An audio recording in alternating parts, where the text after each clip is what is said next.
클릭 감사합니다. 삼테크TV 김선표입니다. 만나서 반갑습니다. 이번 시간은 코로나 충격 이미 금융위기 3배 넘고 가을까지 계속된다면 IMF보다 더 어려워질 수 있다. 내년도 회복도 어렵다는데요. 단단히 대비해야겠고 이 대비책에 대해서 함께 알아보도록 하겠습니다. 자, 세부 내용을 살펴보도록 할 텐데요. 자, 코로나 충격 금융위기 때보다도 3배 컸다. 내년에도 회복이 어렵다. 코로나 피해 기업들 IMF 금융위기보다도 충격이 더 크다. 하는 8월 재확산 이후 소금 민간 소비 충격 이율보다도 크다. 코로나 충격 2분기 성장률 마이너스 3.2%, 금융위기 최저 수준이다. 수출 마이너스 16.1%, 제조업 마이너스 8.9%, 57년 내 최저다. 타이틀만 봐도 무시무시합니다. 자, 서울경제에 따르면 8월 재확산 이후 수도권 민간 충격이 이율보다 더 크다는 것이고 코로나 충격 금융위기 때 3배나 컸다. 내년도 회복이 어려울 듯 이렇게 되어 있죠. iNews 24입니다. 자, 세부적으로 내용을 살펴보겠습니다. 자, 코로나 사태로 기업의 피해는 이미 글로벌 외환위기를 넘어서서 IMF 수준으로 향하고 있는데요. 기업에서 현재 위기를 심지어 IMF보다 더 큰 충격으로 느끼고 있다는 조사 결과를 지난 5월에 이미 경총에서 밝힌 바 있습니다. 기업에 대한 충격 체감도를 조사한 결과 IMF 외환위기가 우리 경제에 미친 충격을 100으로 가정했을 때 코로나 사태가 우리 경제에 미치는 충격을 평가했더니 128.5에 달했다는 것입니다. 응답 기업이 40.3%는 IMF 외환위기 충격에 비해서 코로나 충격이 더 크다라고 답변했습니다.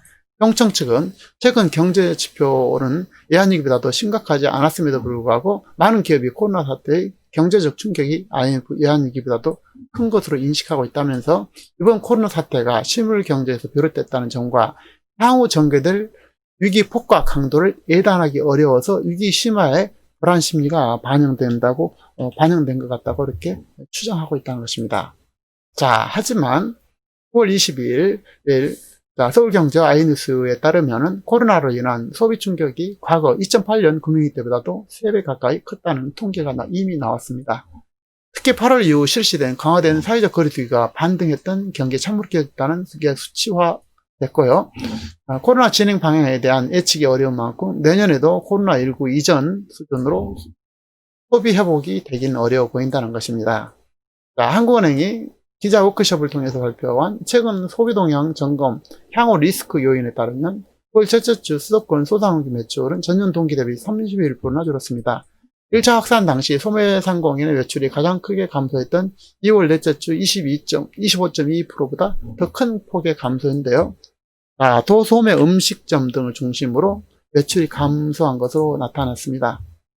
한은 코로나19로 인한 경제위기가 지금까지 겪었던 외환위기나 금융위기와는 달리 소비가 경기를 위축시킨 만큼 민간 소비 추이를 살펴보는 것이 매우 중요한 것으로 보고 있고 보고서에 따르면 코로나는 금융위기를 뛰어넘어섰다는 것이 핵심이 되겠습니다. 보고서에 따르면 경제협력개발기구 국내 총생산 코로나 충격 이후 2분기 만에 12.3% 감소했는데 이는 글로벌 금융위기 당시 감소폭인 4.2%보다 3배 가까이 높은 수치라는 것입니다. 통상적인 경기 침체엔 소비 감소폭이 GDP 감소에 비해서 작지만 이번 충격의 경우 대부분 국가에서 GDP 감소보다 소비 감소폭이 더 큰 모습을 보였다는 것인데요. 감염병 확산을 억제를 위해서 각국이 이동 제한, 사회적 거리두기 조치를 시행하면서 민간 소비가 급격히 줄어든 것으로 분석되고 있습니다. 자, 이로 인한 피해가 이제 여러 가지 나타나고 있는 것인데요. 하나는 소비 감소가 경기 위축, 경기 하락을 주도했다는 의미라는 것이 향후 경제 전망하는 데 있어서 민간 소비 전망이 상당히 중요해질 것이라고 이렇게 전망하고 있습니다. 보시는 바와 같이 코로나 사태가 금융위기 때보다도 더 심각하다는 것을 볼 수 있습니다. 금융위기 때는 이제 이런 식으로 이제 형성이 되어 있는데 지금 지속적으로 이렇게 마이너스가 났다는 사실입니다. GDP 대비 민간 소비 증감률도 끊임없이 이게 GDP가 감소하는데 소비 또한 더 감소했다가 지금 약간 보완되어 있는데요.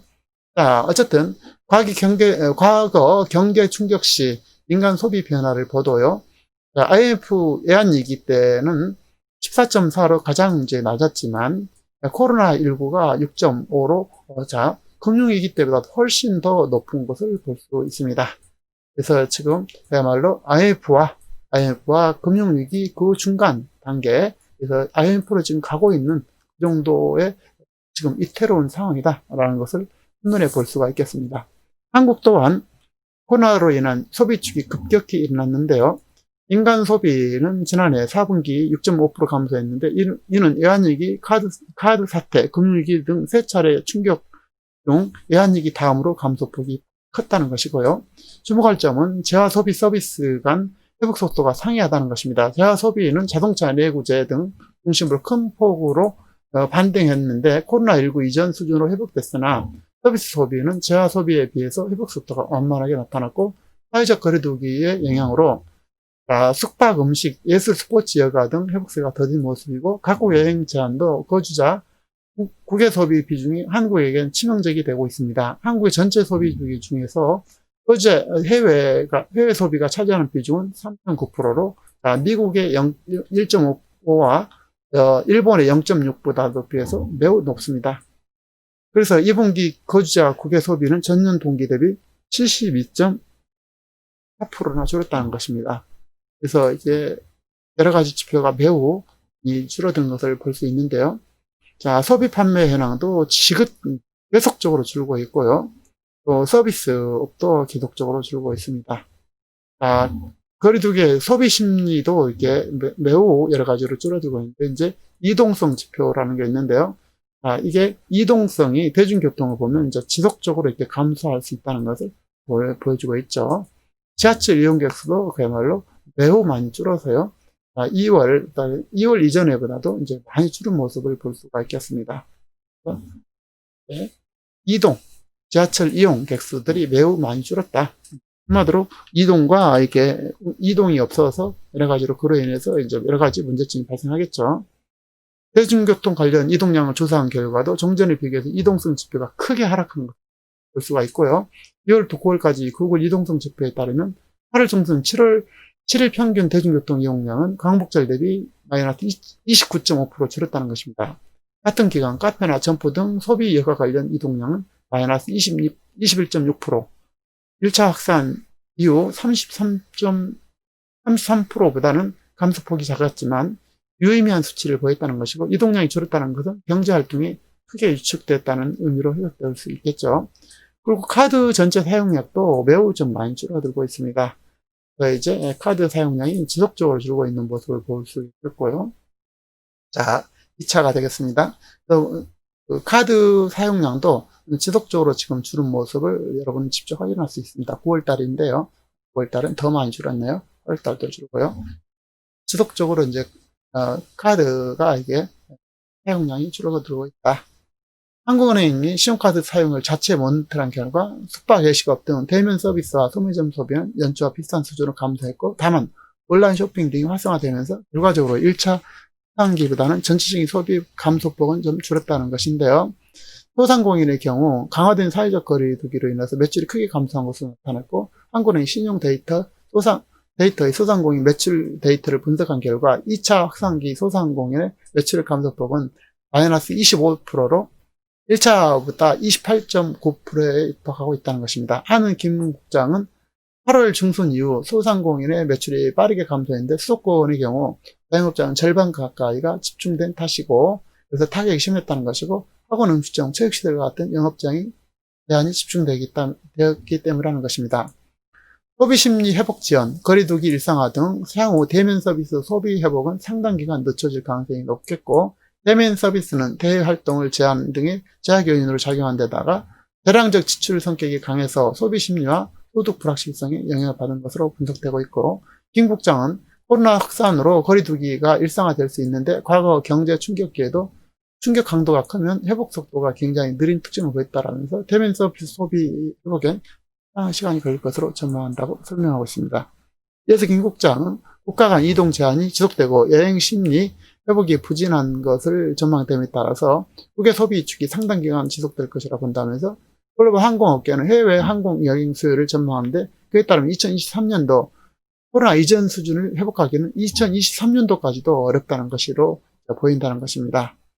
자, 현재로서는 전체적인 소비 회복 시기를 가늠하기도 어렵고 올해 소비가 급감한 만큼 내년에 소비 증가 자체는 높겠지만 그 속도가 어떨지 코로나 확산세에 달려 있다는 것이고, 중국장은 인간 소비 회복을 증가율로 보느냐와 그 수준을 보느냐는 상당한 차이가 있겠지만 내년 회복세에 나타날 것이라면서 이 모든 게 코로나 전개 상황에 따라 달리겠지만 워낙 불투명해서 민간 소비 회복도 불확실하다고 설명했습니다. 자, 중요한 것은 앞으로 2023년도까지 상당 기간 예상할 수 없는 기간까지 위기가 계속될 수 있다는 사실이 되겠습니다.